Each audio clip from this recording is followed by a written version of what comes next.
Hi guys, welcome to our daily encounter. In Psalm 127, we read about the blessing that children can be, as it talks about the fact that children are a blessing from the Lord, directly from the Lord. It says, "Behold, children are a gift of the Lord. The fruit of the womb is a reward. Like arrows in the hand of a warrior, so are the children of one's youth. How blessed is the man whose quiver is full of them. They will not be ashamed when they speak with their enemies in the gate." And there the psalmist speaks about what a blessing it is to have children. And certainly that is the case. To have not only children, but lots of children is a blessing and should be seen as something that is a gift from God himself. However, in our reading in Proverbs chapter 29, we can see that also children can be a bit of a challenge. In verse 15 of Proverbs 29, it says, "The rod and reproof give wisdom, but a child who gets his own way brings shame to his mother." And there's talking about a child who's never corrected, never disciplined. And so the child becomes spoiled, becomes selfish, rebellious, and such a child becomes a shame to the mother. And the encouragement there is to correct one's child. As a matter of fact, just 2 verses down, it says, "Correct your son and he will give you comfort. He will also delight your soul." So there's an encouragement there to train up a child and to raise a child in a proper way. And if so, they will become a delight, ideally speaking. However, also implied here is that sometimes children can be a challenge. Sometimes children can be ashamed to their parents. And here what's being focused on is when a parent doesn't raise the child right, but sometimes even when a parent raises the child in a proper way, gives them the proper instructions, corrects them when correction is necessary, still the child might grow up rebellious and selfish and self-centered and really wanting to go their own way, and that sort of thing. And a child like that, even though still a blessing from the Lord and a gift from the Lord, can be very challenging and can cause a lot of sleepless nights and a lot of difficulty in the parents' lives.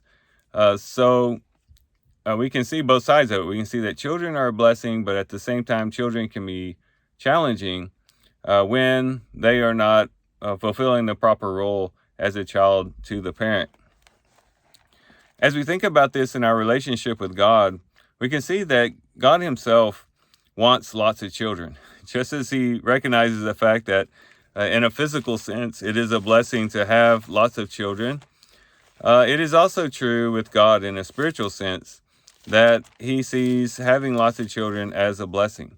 In John chapter 1, here we read about how God has made a way to have lots of children. He says in verse 11, in talking about Christ, it says, "He came into his own, and those who were his own did not receive him.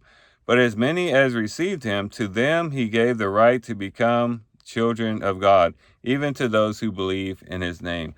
God has opened up the way to have children through his son, Jesus Christ. For those who believe in Jesus Christ, they're considered children of God. In 1 John chapter 3, we read in a previous devotion that in verse 1, "See how great a love the Father has bestowed on us, that we would be called children of God." And it's not just that he has some children or a little bit of children, but that he wants lots of children. In Hebrews chapter 2, in verse 10, it says, "For it was fitting for him, for whom are all things, and through whom are all things, in bringing many sons to glory, to perfect the author of their salvation through sufferings." So his goal is to bring many sons to glory. And so the Lord has children, and he wants lots of children. He wants his quiver full of children.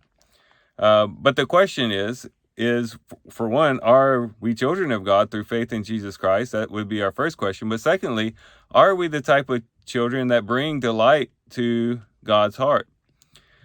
Are we the type of children who make having children a blessing to God? Or are we the type of children who are rebellious, self-centered, wanting to do our own thing? It is a good thing for the Lord to have lots of children, and he wants lots of children. He wants a lot of people who are born again into his family, who are regenerated by his Holy Spirit. But he also wants children who bring honor to his name and not shame to his name. as a rebellious child would do to his or her mother. And so we have to ask ourselves, it is a great privilege to be children of God, but we have to ask ourselves, are we living up to that? Are we living a life that honors the relationship that we have with God? Are we really having a relationship with God that is similar to a child and the Father? Are we having a relationship with God where there's love, where there's devotion, where there's care for the Father, where there's obedience to the Father, where there's submission to the Father and to the Father's will, where there's trust in the Father and trusting that He has everything together and that He will provide and that He will supply all of our needs? Is that the type of relationship we have with God? Or do we have a relationship where we just want what He can give us and then we want to go do our own thing? How we respond to God and this great privilege that we have of being called His children, um, this ought to provoke within us a desire to live up to that calling and live up to that position. So let's reflect on that today as we do our reading today. Let's be children of God, but also children of God that bring honor and glory to His name and that really live out what it means to be a child of God. With that, guys, I do thank you for watching the video today. Hope you guys have a great day. Love you guys. God bless.